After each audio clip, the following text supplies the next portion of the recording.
disciples not having clean hands when they eat and that sort of thing. And he's letting them know that there's a different kind of cleanness that he's interested in. So what comes out of a man makes him unclean, for from within, out of man's hearts, come evil thoughts, sexual immorality, theft, murder, adultery, greed, malice, deceit, lewdness, envy, slander, arrogance, and folly.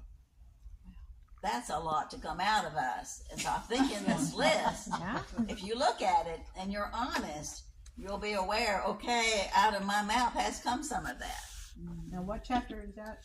That's chapter 7. It's actually right there on your Oh, okay. right there. And I didn't have also room to put all of that there. So go back to the introduction then. Jesus makes it clear to these religious leaders that they have let go of and have a fine way of setting aside the commands of God. He says, you're not paying attention to the commands of God. Instead, you're paying attention to the traditions of men. Yeah. So, and outwardly, these people, these religious leaders, appear to be obedient. I'm looking for that C word. Clean. They appear to be clean. Remember, Jesus called them whitewashed tombs, and that verse kept talking about clean and unclean. So we're talking about that particular word. He says they appear to be clean. And then because of resisting obedience, so they don't want to obey God's command, they want man's command. So inside there is much that is unclean. Unclean. Let's keep in that word clean part of it. Unclean. So clean versus unclean.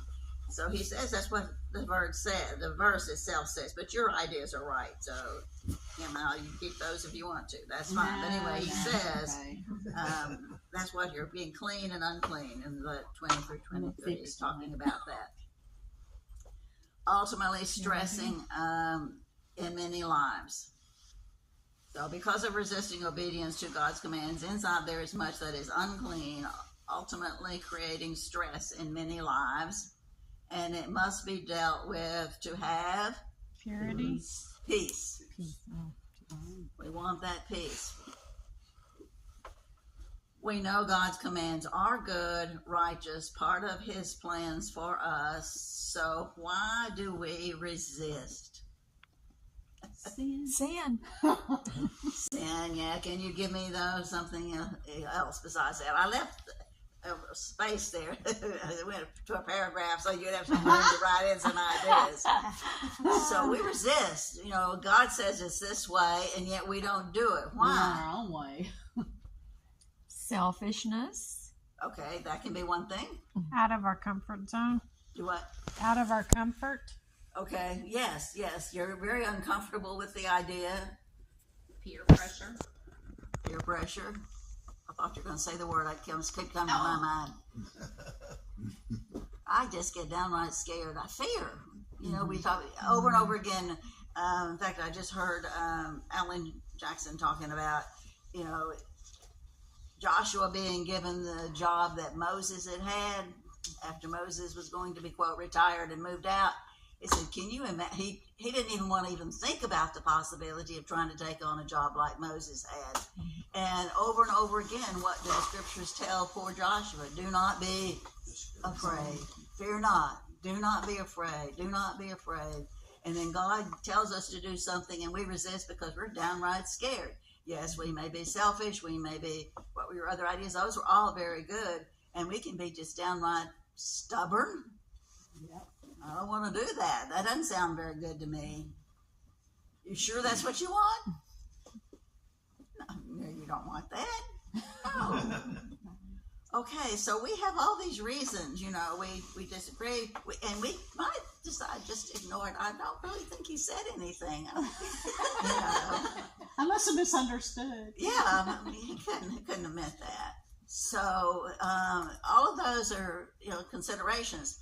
Obviously, the scribes and the Pharisees thought that they knew what was right and what was wrong, and that Jesus and his disciples were not doing it right, that they were unclean. And Jesus is saying, I'm sorry, but what you're saying is clean is unclean. Okay, and he's letting them know. So, looking at the next paragraph, if we choose to resist the command, as Jonah did, and I said that Kim's already taught this lesson starting after we had church last Sunday, as Jonah did, because what did Jonah do whenever he was given the command to go to Nineveh? He ran away. He ran as fast as he could. He escaped. He was afraid to. Well, I don't know. He disagreed. More that would be more his reason why he did not agree with this idea of going to these people. God just ought to blast them off the face of the earth anyway. Because what did God say about these people in Nineveh? He was not happy with them. That's why he was sending Jonah to let them know how much trouble they were in. And Jonah was supposed to go and give that message. Jonah didn't like that job. That didn't sound like a good job to him. So he ran. What did he do? He went to the airport and he got a ticket. Okay. Modern day. But of course it wasn't an airplane then. But he got a ticket, and he got that ticket to take him as far away. Opposite direction. The opposite direction of Nineveh. So, when he did, the consequences from Jonah's decision brought great distress to blank the sailors. How many of them? Half of them, some of them, all of those sailors. Everybody on that boat, because the boat was going, whatever. Right. And they were in serious trouble out there in the water. And where was Jonah? If you went and read, he was down inside the ship somewhere asleep, and they had to come down there and wake him up to come up and pray to his God, they say. And Jonah came up and he told him, well, it is my fault, God's not happy with me or whatever. And what did he tell them to do? Throw him over. He told them to throw him overboard. Okay. And that's what these people did right away, right? No. They rowed and they worked and they tried so hard to get the boat to go where they wanted it to go, but it kept saying, we're not going that way. God's not going to take it that way. And so they did have to throw him overboard. And they did. And of course, you know the story. And I didn't go back and look, but I do remember here some years back that supposedly somebody was swallowed by a great fish, which did verify that this is, a believable tale or whatever, not just something that would be impossible, but certainly not often that we would hear of such a thing. But anyway, so when we run, God, if you read the verses there, God blank, what are we going to put there? God finds you? Chases. Did I put a letter for you? I didn't. No. Okay, I put pursues, but he searches for you. He comes to after you because he loves us too much to just let us go. He sends the great fish. And Jonah has a private place, a very private place, to pray, confess, and declare. And you have to fill in a very significant word here, because in Jonah chapter 2, and by the way, it took me forever to find Jonah yesterday, again, to review all this. I don't know why, because it was after Obadiah, but you know how many pages Obadiah takes? 1. And then right after that is Jonah, which takes 2. And I kept overlooking it, and I finally found it again. But anyway, so reading that, he does say, blank hurled me into the deep. What goes in that? You are God. He's talking about God did it. He says, you hurled me into the deep. The sailors didn't do it. He's not blaming these sailors, the people on that boat. He's saying, you did it. You hurled me into the deep, and then what waves and breakers? It's the waves and the waters from the sea, the ocean that the God himself had created. So you're the one who threw me in that water, and you're covering me up with all this, and you did all this. And then he said, but you again, you brought up my life from the pit. Yeah, you can go back and find that. Oh Lord. So when we run from the Lord, we're going to run into the Lord. And that's a wonderful thing. Mm-hmm. It's very reassuring. So if we try to run from him, he's going to come after us, and he's going to want to reinstate us and to get us back in line. In fact, I remember talking to y'all before about the hound of God. Do you remember that? The hound of heaven. Yeah. You do or you don't, no. I do. Okay. I remember that. Yeah, it's a poem, I think it was written back in 1800s or whatever, about the hound of God, how God does, just like a hound dog going after whatever, he's going to go after his children and whatever. So we had that image to think about there. Okay, and then the next paragraph, the spiritual rebellion. Fighting with the Lord usually is on one of three battlegrounds, he says, and we have our background, how you grew up, whatever is going on in your past or whatever, our pet sin, or our personal plans. So examples for these, consider Saul, later called Paul. What was his background? He was from a background as a devout a Pharisee. He knew the scriptures. He knew about God. He had all this knowledge. And he thought he was doing the right thing, who devoted his life to blank Christians. Persecuting Christians. That's what Paul was out to do as Saul, when he was still Saul. But what did Jesus say to him? Saul, Saul, why do you persecute me, basically? Why are you kicking at me? Why are you doing this? So he's actually got Christ. He's actually Persecuting. He's actually attacking Christ. He's actually fighting against the Lord. He's not fighting Christians. He thinks that's what he's doing. He thinks he's going out and doing justice and getting rid of these Christians and these people who are just really messing everything up. And it's really his attack is on the Lord himself. He's attacking the Lord. So he's attacking Christ. Paul felt then the pain and the stress because it was hard, Jesus said, to kick against the goads.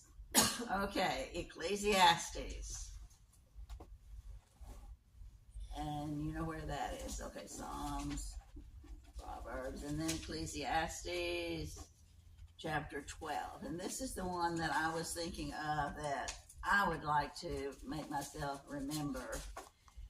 In Ecclesiastes in chapter 12, and that's the very last chapter in Ecclesiastes. And I want to read that section there, and starting with verse 11. Actually, looking in verse 10, it says, the teacher searched the right words. When you write, you want to get the right words. And like I was talking a while ago about whether steadfast or fixed or whatever it was, stays, consistent or whatever. So he's saying we want to know the words of the wise, and they're like goads. And what is a goad? A stick? A probe. A probe? I don't know. Okay, who used a goad in Jesus' day? Shepherds. Shepherds probably had one too, yes. And any farmers, anybody, they're trying to plow or whatever, supposedly you get to the end of a row, and if the animal decides, okay, I've done that row, I'm through. Yeah, the farmer would goad the animal to turn and go back and row in the second row or whatever. And if it said something about the stick, it had something that that would stick, on one end, and the other end was like a shovel or something that didn't, that you could just do something. But there was a double use for that. And the goad would make you do what you were supposed to do. It was a prompt, it was a warning that you needed to turn. So he says that words are like goads. They're collected sayings. So the book of Ecclesiastes or the book of Proverbs or any book, all the words should come together as wise sayings, that like firmly established nails given by one shepherd. Who's the shepherd? Okay, this is the Lord himself. This is Jesus. Jesus is our shepherd. He said, I am the shepherd in the book of John. So at this time know that Solomon was writing this. He's talking about the fact that what we're reading in the scriptures are wise words for us, and they are the ones that direct us, and that's why we memorize. That's what I thought. Okay, this is like what we're these scriptures that you're learning, they're goads for you. They're helping, keeping you on the line where you need to be. So he says, of making many books, there is no end, amen, and much study wearies the body. Yes, okay. So anyway, that's good enough, I guess. So go back to your sheet then. So he felt the pain and stress because it was hard to kick against the goads. Ecclesiastes 12:11 reminds us that goads for us are in the words, sayings given by one shepherd. We're going to put the word shepherd there, and you put in the side of Christ if you want to indicate that this is where you memorize. They direct us, they keep us in line without meaning to. We can become at war with Christ. In Isaiah 30, verses 1 and then verse 9, we have a couple of words to remember. What is that first little bitty word belonging to the obstinate children? Whoa. Whoa! Even sounds rather painful, doesn't it? Whoa! You know, it's like, oh my. Okay, declares the Lord to those who carry out plans that are not mine, forming an alliance, but not by my spirit, heaping sin upon sin.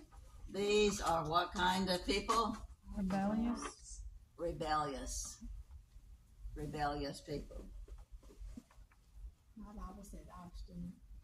You have a word? I said my Bible said obstinate. Obstinate. That's, well, it's the same again. Very obstinate, rebellious, like I say, is the definition of the same thing. Yes. Basically, it's a synonym.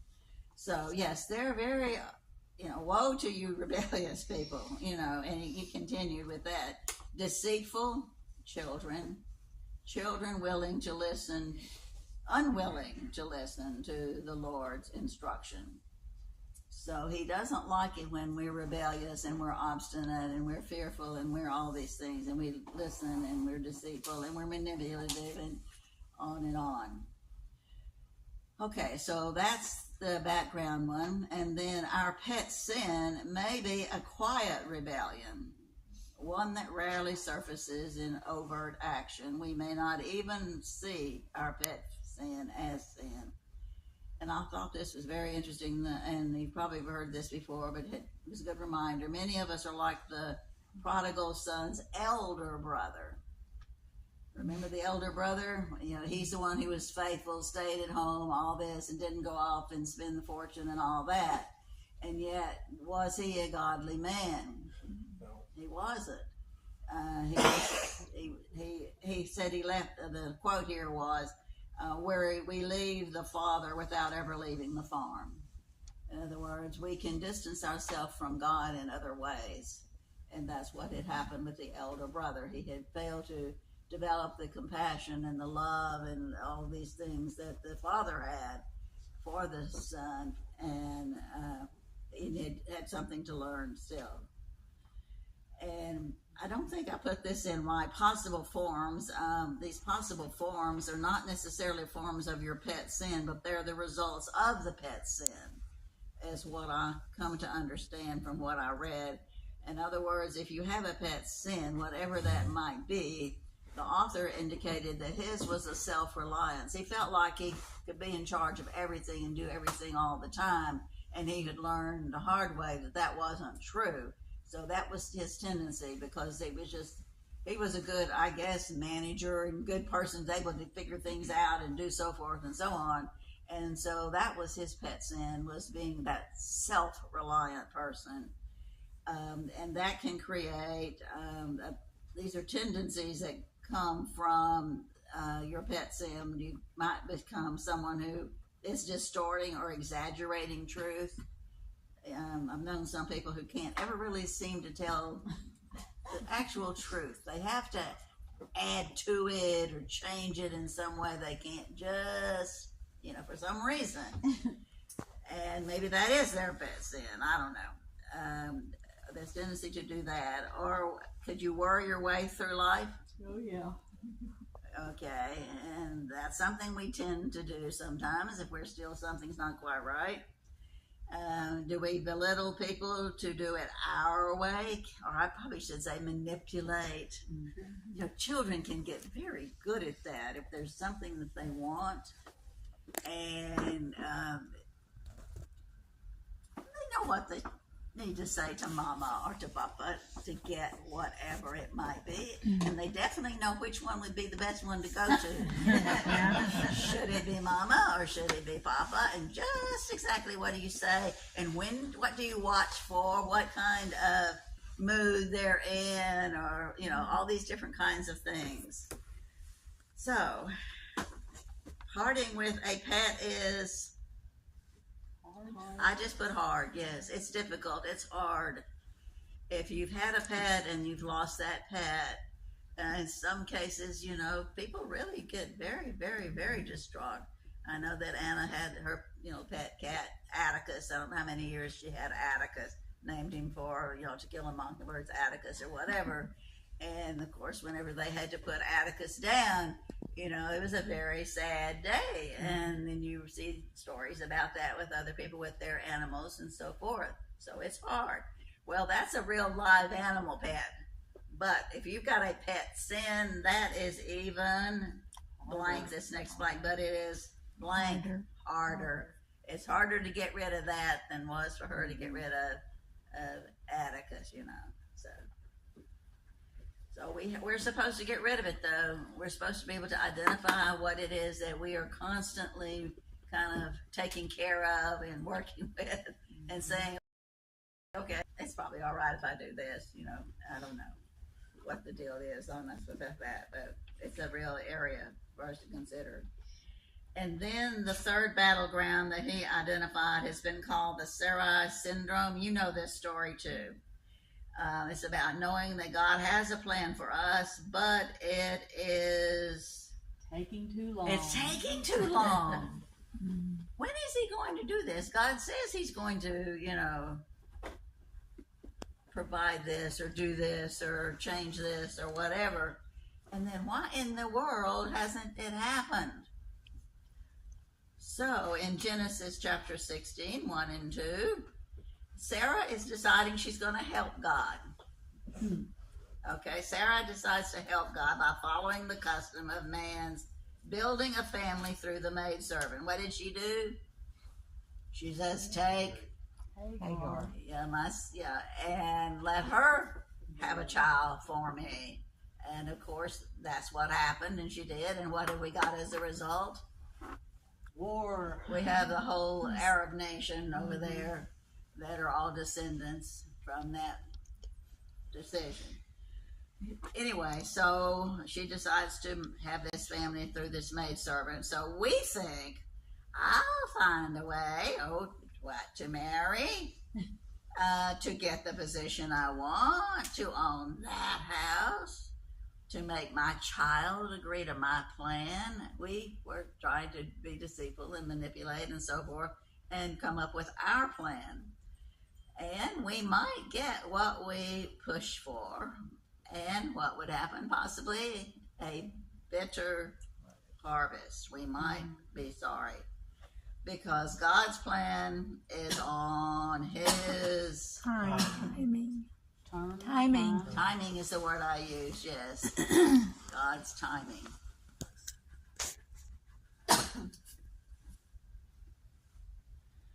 So, peace comes from fitting into God's plan. Stress comes when we try to fit God's plan into ours. Okay, then resisting God by reacting to something in our background, like Paul was doing, or Saul at the time, coddling a pet sin, or in insisting on our plan make for stress in our lives when we really need peace. And then once again, Isaiah, another place we can look to find something we want to memorize. We read, I am the Lord your God who teaches you what is best for you. who directs you in the way that you should go. If only you had paid attention to my commands, your peace would have been like peace like a river, peace like a river, peace like a river in my soul. Okay, and what do we know about rivers? They flow, and it's water that comes, and they create streams, and it's a beautiful picture, a beautiful thing.